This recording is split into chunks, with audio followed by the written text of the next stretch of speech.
We're getting a rare look this morning at evidence from one of the largest mass kidnappings in U.S. history. 3 masked gunmen seized a bus carrying 26 children and their driver. Back in 1976, the kidnappers drove them 100 miles from Chowchilla, California, to a rock quarry. They buried the children and the driver alive 12 feet underground in a moving truck. While the driver and children managed to dig themselves out, the 28-hour nightmare still haunts them more than 40 years later. Our lead national correspondent, David Begnaud, takes an inside look at the case for 48 hours.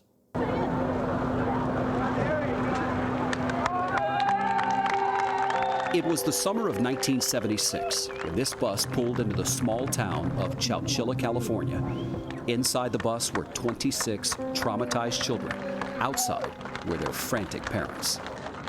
These children had been through an unimaginable ordeal, kidnapped and buried alive in an old moving truck that had been hidden beneath a rock quarry. 6-year-old Larry Park was one of those kids. This man carried me off the bus and he put me in my mom's arms. I felt like I was finally safe.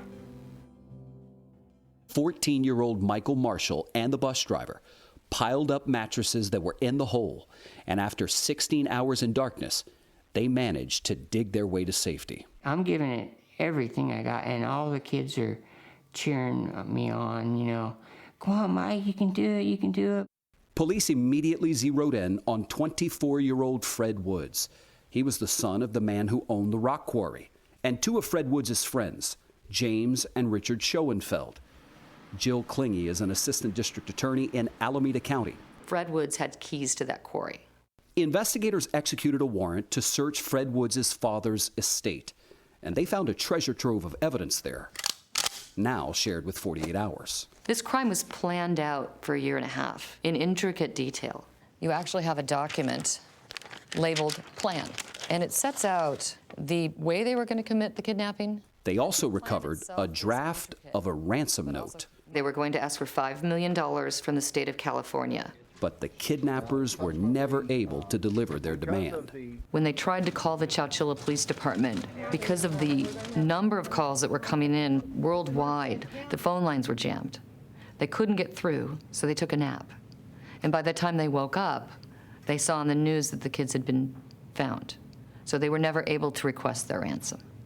With the overwhelming evidence against them, the 3 men were arrested. All came from well-off families who lived in some of San Francisco's nicest suburbs. They're young, they're white, they're wealthy. I think it added a component of fascination to the story because it was so unlikely that 3 men such as these would commit such an atrocious crime.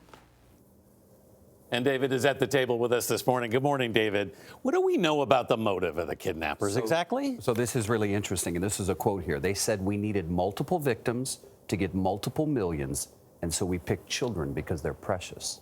Oh, boy. They did put a lot of thought into it. You know, back then, people didn't really talk as openly about therapy. Did they offer therapy to these kids? You know, Gail, they took them to Disneyland. That's what they did That after? was it. Because the thought was if we go to Disneyland and take a picture and you see Mickey Mouse and everything's great, you might forget about what just happened. And Fred Woods was denied parole when you were here earlier. He was going to parole, but he was denied. For a 17th time. You know one of the reasons why? Why? Yeah. He was running a Christmas tree farm from prison. Now, wait a minute. That's not illegal.